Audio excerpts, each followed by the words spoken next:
Well, hello, General Hospital Daily Recap fans. Today's daily recap is for Friday, January the 3rd, 2025. Michael and Sasha are continuing their conversation. I guess, got a little nauseous and had to go get a little ginger ale, but she walks back into Michael's office. And Michael says, Sasha, could we just take a few more moments to continue our conversation if you're feeling up to it? So she says, sure. And she sits down.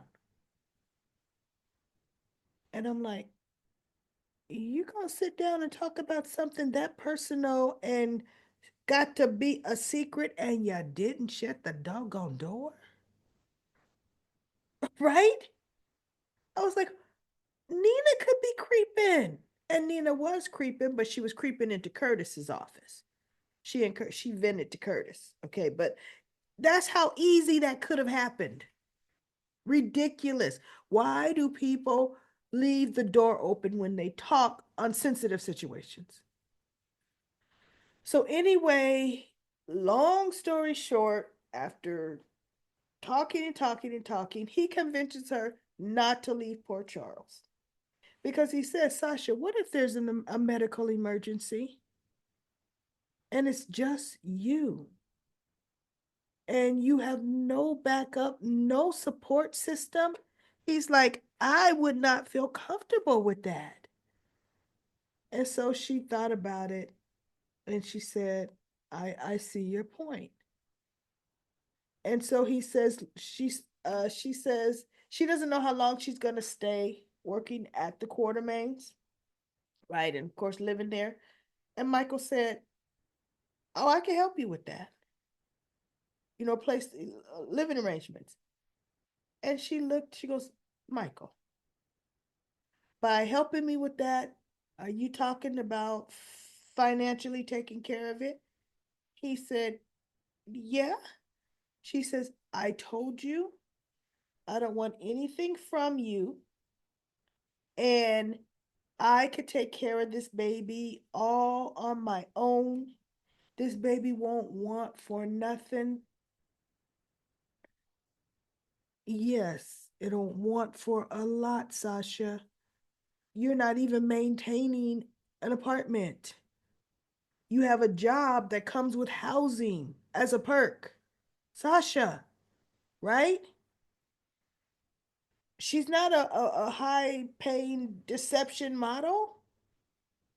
But anyway, um, he says, okay, okay. Just know this. If there ever comes a time when you need something, I'm here. So she says, look, I already knew my baby's father is a really good guy. And he just looked at her. And so she says, Michael, if I had to accidentally get pregnant by anybody or somebody, I'm happy it was you. And he just looked at her. It's funny, they talk like such good friends, you know? Their honesty level. I mean, they talk on a level that's completely on the real to me. They really do. And I like that. That's refreshing. I think I've always liked Sasha as Michael's girlfriend when she was his girlfriend. But Willow just kind of grew on me the whole Michael picks girls like that, the Sabrina Santiago's, the Willows, I don't know where Nell came from, but he does. He picks those kind of goodly do-gooders. Sasha was the only one that wasn't in that vein. She's busy calling Nina. So anyway, their conversation. Oh, when Michael stood up before they finished their conversation, but she had already agreed to stay. When Michael closed the door finally and they continued to talk, I said, well, you think it was time, Michael? Do you think that was time? So now let's get to Curtis and Nina.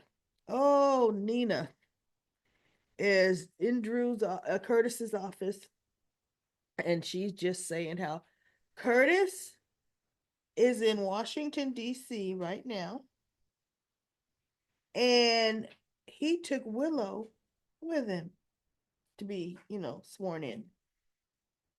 And Nina says, and Willow took Wiley. And Curtis looked. He says, "Wait a minute. Who thought it was a good idea to not only take your nephew's wife that you're sleeping with or slept with, but take your nephew's son too?" He goes, "Wow." She goes, "And Willow can't see how that could blow up in her face."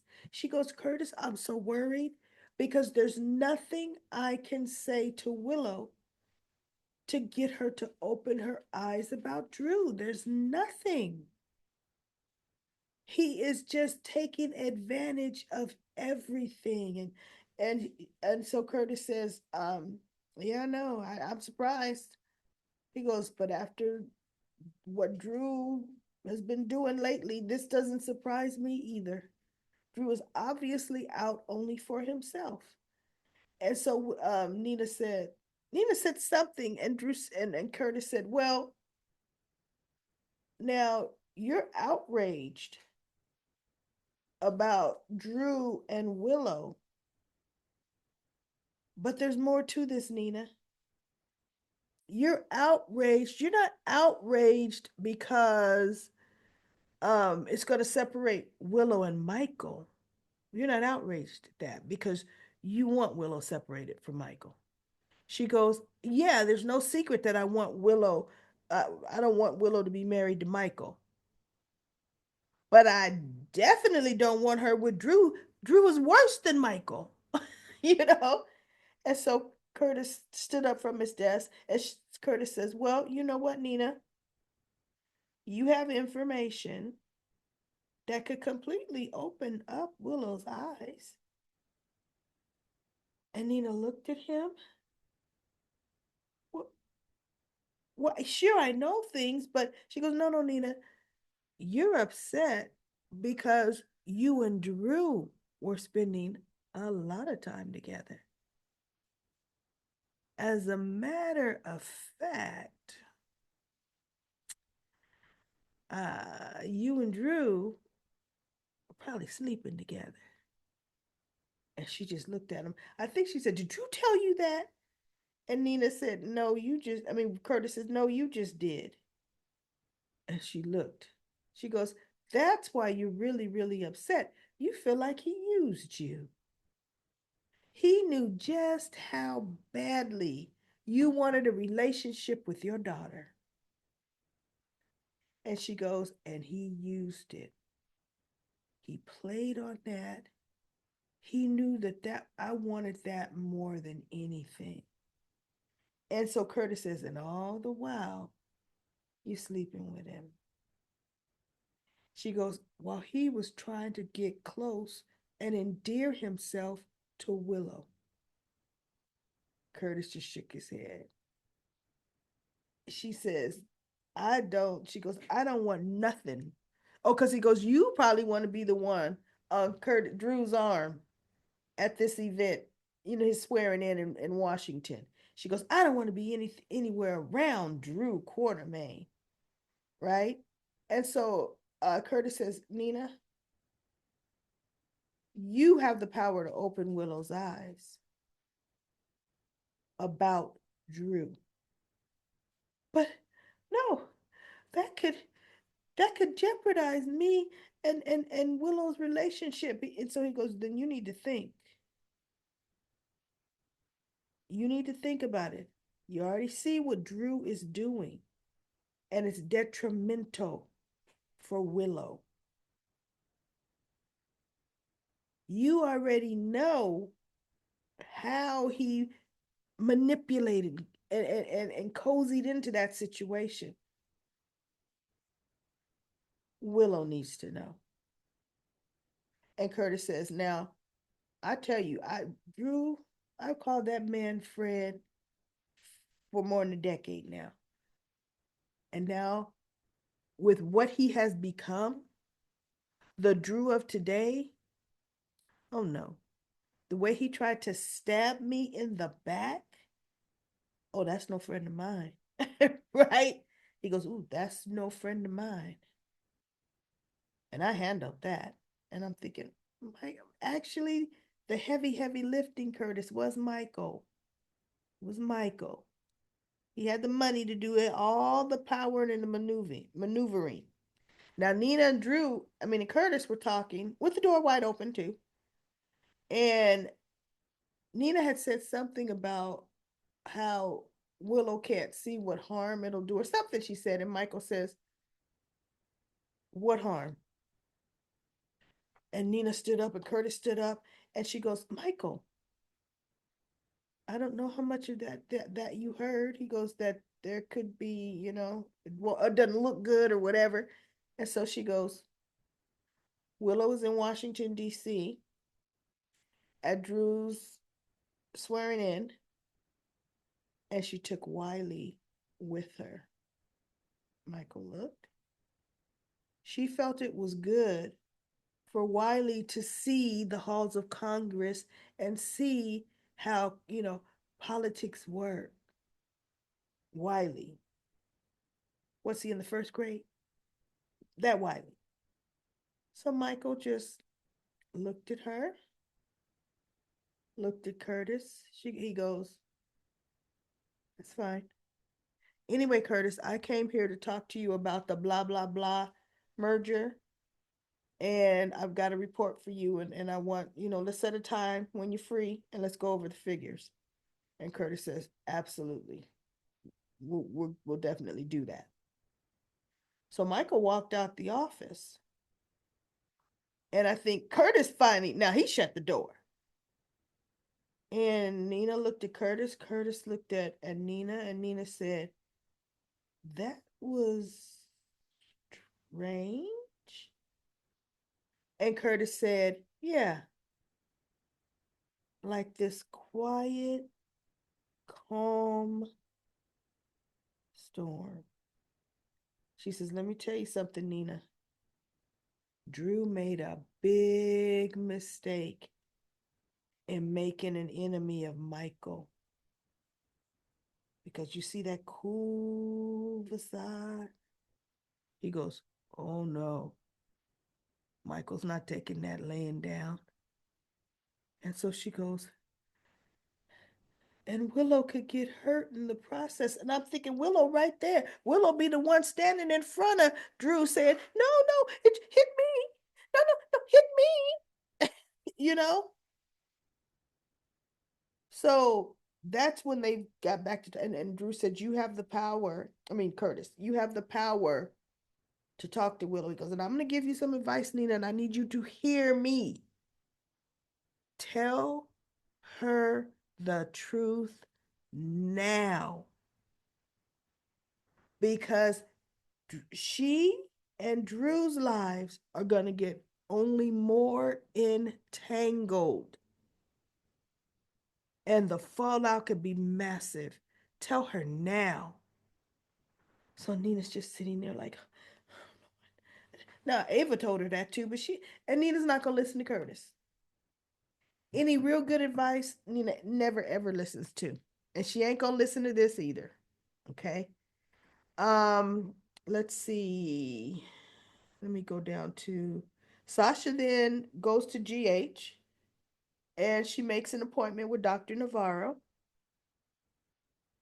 And I thought, Dr. Navarro, okay, you really ready for this pregnancy to become public? Because Willow's all in the hospital computers, all in them.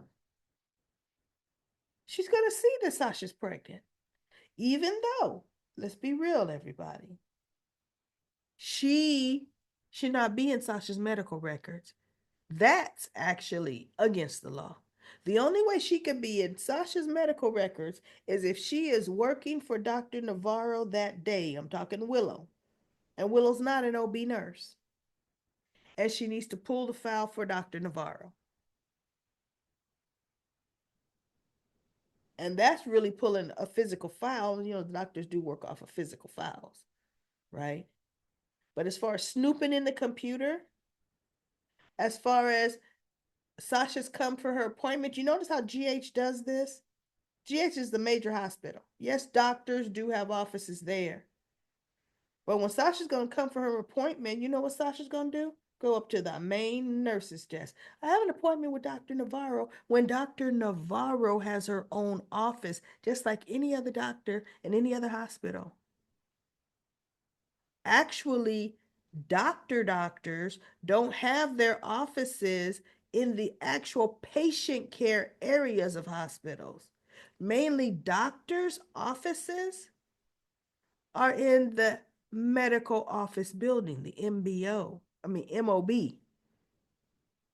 Most, those nice office suites, you know, 10, 15, 20 stores sometimes, stores next to a hospital.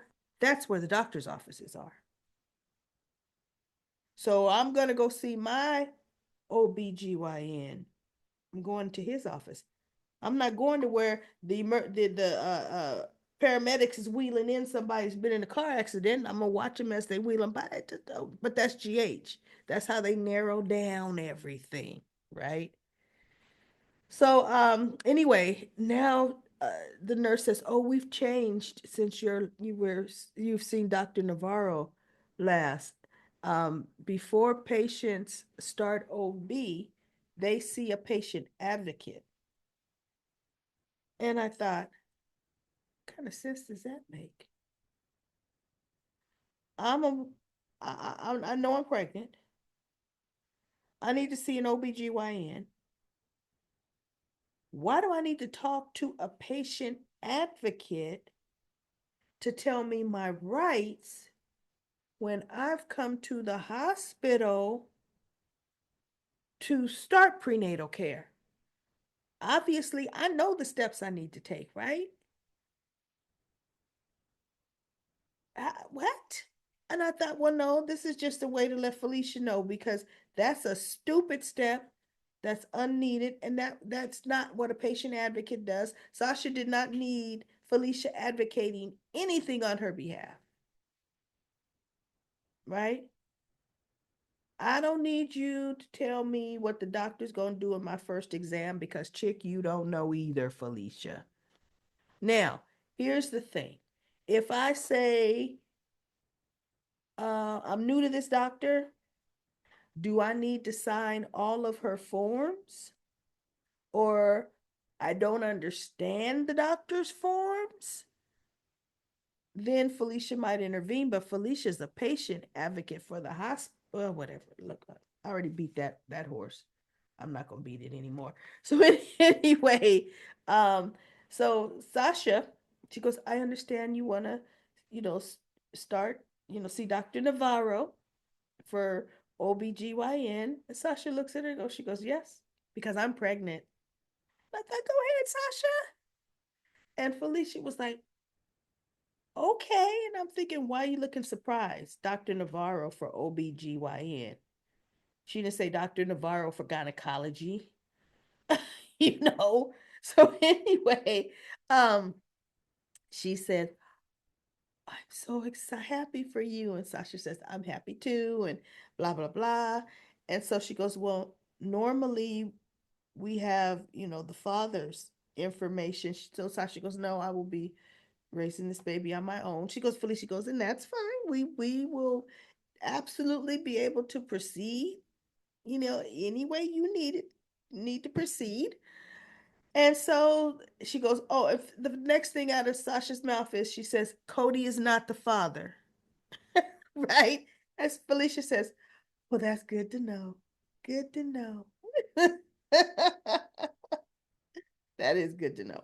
So anyway, they had a nice conversation. So Felicia's gonna get that appointment all nice and set up and yada yada yada. We have Lulu and Dante picking up their conversation where it left off yesterday, and I'm gonna leave it at that. because it went nowhere the whole show from where it left off yesterday. They just changed it back to Lulu's room. The whole conversation, the whole progress, and just as if we stopped watching it yesterday. So that's all I need to say about Lulu, and I'm done. Valentine pulls over. Him and Charlotte are in the car, and he has a very honest conversation with her. And he was telling her, he goes, Charlotte, when you were sitting there talking with your mom, you looked like you were having a good time. And she says, I was, Papa. She goes, it was a little awkward in the beginning, but once we started talking, she goes, it then became, it was really nice. It's really nice to hear about the family and blah, blah, blah. And Valentine says, Charlotte, you deserve that. You deserve family. You deserve to have more talks like that with your mother. You can go back to the States with Lulu. I can get you to an airport right now, and I could send you to Port Charles. But I don't know when I'm going to be able to contact you again. And you won't be able to contact me. So she looks, she goes, so Papa, oh, and then she goes, do you think that mom is the one that had that, them try to shoot, the shoot at you, had tried to have you killed? And he looked, he goes, I believe your mother asked Dante to come with her, but I absolutely do not believe your mother was involved at all in me being shot at. She said, because Charlotte, you could have gotten hurt. She would never do anything like that. And Charlotte, her hurting me would hurt you. She would not do that. And so Charlotte's like, are you sure? He goes, yeah, I'm sure.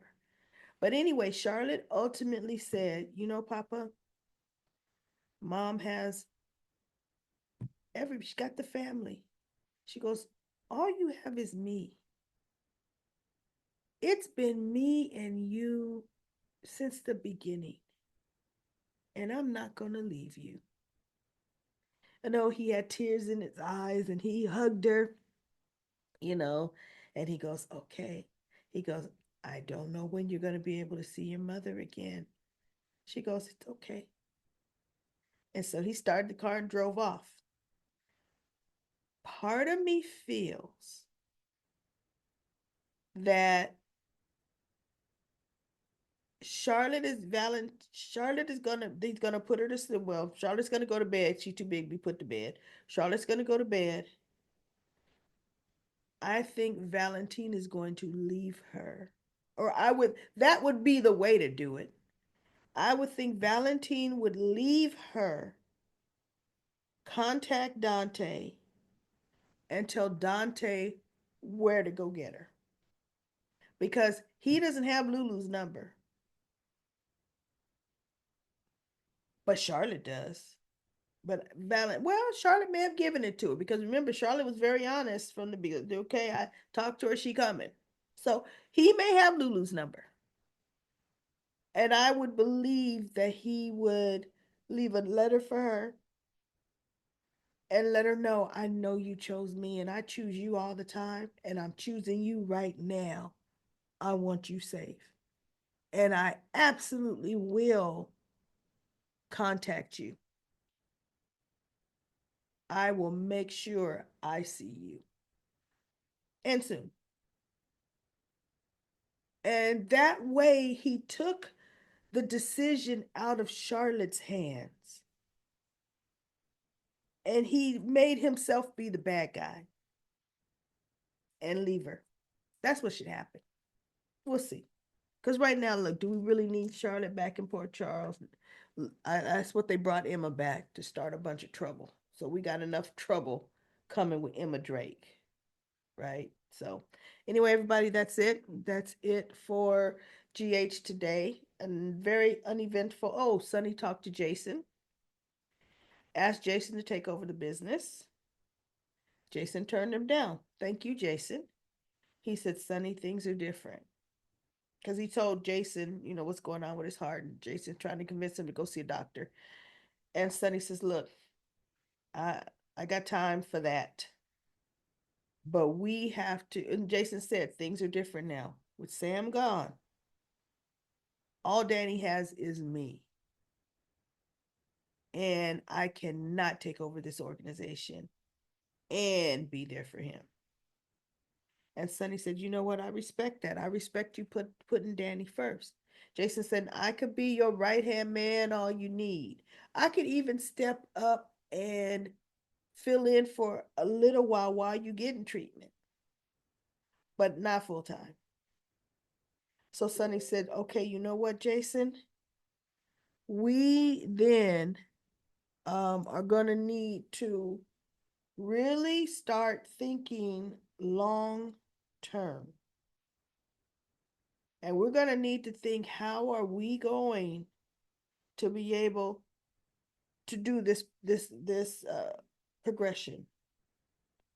How, who, and how we're going to survive it? Because see, he understands he can't just quit and nobody take over his territory. Somebody he's entrusting to take over his territory, because they would have his whole family eliminated. So I'm telling you, Michael, but they got that character leave, but they don't need to have Chad leave the show. Recast Michael, and now this recast could be Sonny Jr., Michael Mob Boss 2.0. That's what I want to see. Michael Mob Boss 2.0. Jason would be his right hand man.